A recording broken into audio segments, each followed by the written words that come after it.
Ya, salam. Saya Aplikasi Konflik dari Institut Agama Kristen Negeri Taritu, Prodi Kepemimpinan Kristen. Ya.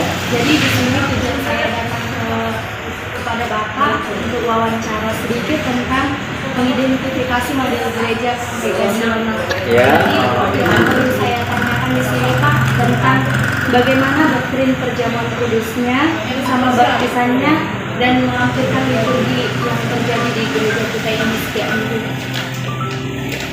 Oke.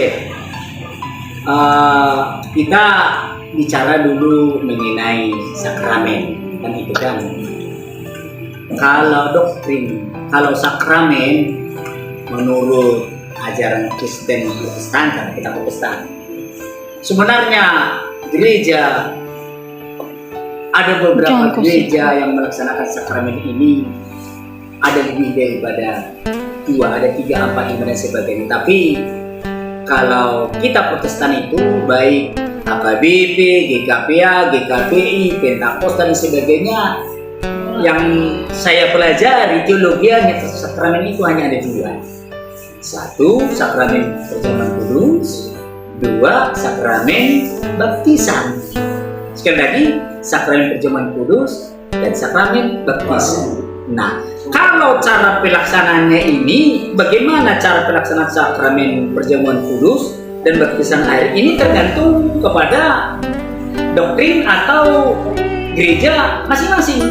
Tapi catatannya kan tidak lari dari kita dia. Itu dia. Nah, kalau sakramen sebenarnya sejarah sakramen ini nggak tahu lah kalau memang sudah pelajari DKM dulu itu. Kalau sebenarnya kan sejarah sakramen ini kan berasal dari Jepang di sana dulu. Iya kan, karena untuk hukuman yang mereka emban sehingga mereka diambil sumpah dan ibarat. Sehingga itu biasa kalau sampai sekarang, cuma sakramen yang dulu dan sekarang ada bedanya. Cuma sakramen yang kita lakukan kan untuk Tuhan, kan itu kan baik perjamuan kudus dan baptisan. Nah, saya jelaskan satu persatu. Kalau sakramen perjamuan kudus menurut kami ya, saya nggak umumkan. Kami GPDI yang berpusat di Pematang Siantar, dan menurut Alkitab, kalau sakramen perjamuan kudus, tentu kita kembali ke sejarah kita, yaitu dengan keberadaan Yesus. Kan itu sejarahnya ini. Suatu Yesus sebelum disalibkan, dia mengadakan pertemuan dengan murid-muridnya malam terakhir, kan itu kan, sehingga mereka melakukan perjamuan kudus sebagai peringatan. Kan itu kan bahwa Yesus mau disalibkan, supaya ini dilakukan sampai selama-lamanya. Kan itu yang kita lakukan sampai sekarang tentang perjamuan kudus. Caranya, tekniknya di gereja masing-masing bermacam corak. Tapi kan dasar kita kan kita. Kalau cara itu berbeda, itu saya kira tidak jadi masalah itu. Kalau kami di sini yang perlu saya ceritakan ya kan.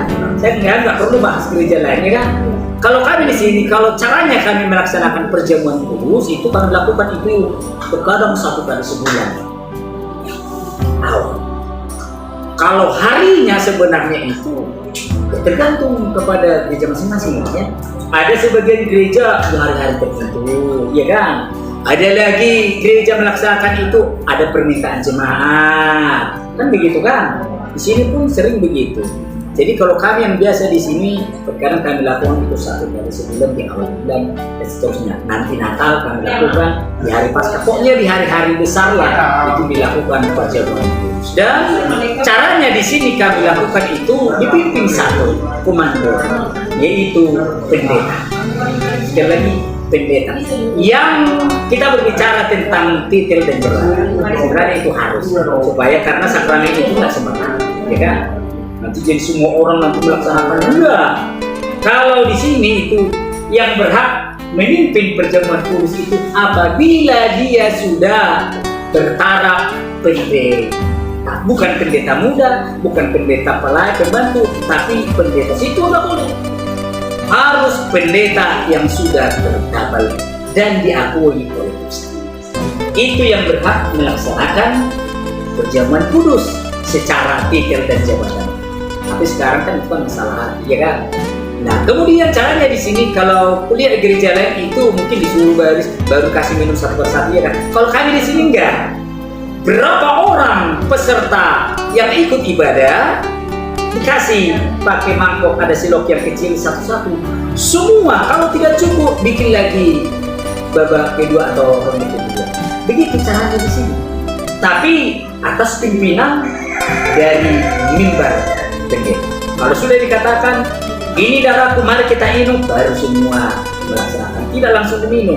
Saya kira udah tahu itu caranya. Itulah caranya kalau perjamuan kudus. Cuman sebelum melakukan perjamuan kudus biasa itu saya laksanakan di sini karena perjamuan kudus itu kan kita lah mengingat darah Yesus ya kan, daging Yesus yang telah disalibkan itu. Saya gugah itu jemaat itu supaya tidak sembarangan itu. Pokoknya perjamuan lah. Artinya kalaupun ada dosa, kalaupun ada kesalahan, ada kata-kata yang terlanjur, ada musuh, supaya saling memaafkan dulu. Karena orang yang tidak mampu memaafkan tidak layak minum perjamuan kudus. Orang yang tidak mau mengampuni orang lain, memaafkan orang lain, mengapakan kesalahan orang lain, melupakan kesalahan orang lain, tidak bisa sebenarnya minum darah Yesus dan makan daging Yesus. Karena ini peringatan loh. Ini benar-benar namanya pun ada kata kudus, sakral suci, ya kan? Tidak boleh sembarangan. Jadi itu pertama kali. Setelah selesai buat lagu dan sebagainya, kalaupun ada di situ, bisa di situ saling memaafkan dan sebagainya. Baru masuk kepada perjamuan. Itulah itu. Untuk perjamuan kudus. Yang kedua yaitu baptisan. Ini kadang membuat kita ribet. Baptisan. Kalau kita berangkat ke sejarah Alkitab, baptisan diambil dari kata Yunani ya, masalah baptizo. Artinya kan berhubungan dengan air, ditenggelamkan, diselamkan. Itu kalau secara, iya kan? Nah, jadi kalau kami di sini aliran GPD kami laksanakan kalau baptisan air itu syarat untuk melakukan baptisan air di sini menurut Alkitab, bukan menurut sinode, enggak, menurut Alkitab. Karena tertulis itu di kitab Yohanes pasal 11 ayat 3 kalau nggak salah, bahwa baptisan air itu ada dua yang dilakukan Yohanes. Satu, baptisan air itu menandakan pendewasaan, yang kedua menandakan pertobatan. Artinya orang yang mengalami pertobatan tidak mungkin ya kan? Tapi orang yang sudah dewasa. Dewasa itu kalau umumnya seperti yang terjadi di 17 tahun ke atas kira-kira begitu. Pokoknya sudah paham dan mengerti ya. Baru dia sudah layak menerima baptisan. Nah, kalau kami sini baptisan selang. Kalaupun ada di gereja yang lain itu atau anak-anak percik atau lepas sini, saya juga nggak salahkan.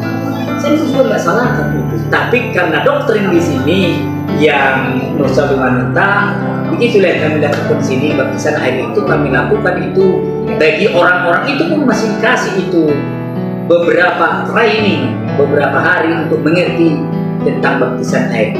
Bukan seperti yang terjadi sekarang. Itu sering itu saya tantang.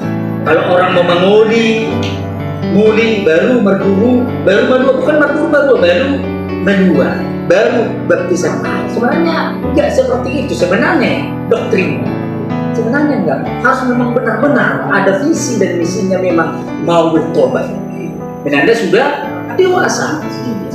Jadi itu yang kami lakukan di sini. Makanya baptisan air itu, sakramen yang kedua baptisan air itu diberikan dulu training banyak-banyak supaya ngerti untuk apa sebenarnya baptisan air. Jadi itu kalau di sini baptisan air itu ditenggelamkan dan silam. Saya kira sudah mengerti kan? Itulah sakramen ini sebenarnya. Ada lagi? Misalnya kan kalau seperti gereja Presbyterian itu kalau liturgi mereka biasa sesuai dengan altar gereja. Bagaimana misalnya kan Pak, kalau sekarang kan masa Advent 1. Ya. Jadi kalau masa Advent biasanya dengan warna ungu begitu. Apakah di sini disesuaikan juga? Enggak. Kalau masalah Advent 1, 2 dan 3-nya itu kami tidak persoalkan dan tidak permasalahkan. Jadi tidak harus kami anjurkan itu harus begini pakaian, harus begini tentang itu. Ini enggak. Terserah, tapi yang sopan dan layak. Itu aja nih. Kalau masalah yang dikatakan tadi harus pakaian ungu, kalau ada yang meninggal pakaian hitam, tidak pala kami anjurkan di sini. Itu dia. Cuma sekian dan terima kasih atas dilakukan. Semoga ini bermanfaat untuk kuliah saya. Oke lah, karena orang teologi ya, Iya. menjadi taman nanti jadi STH, Enggak, Pak. Kalau kami aja, sarjana. sarjana agama. Iya, tapi kan udah setara STH itu kan. Iya, dan sebagainya. Iya.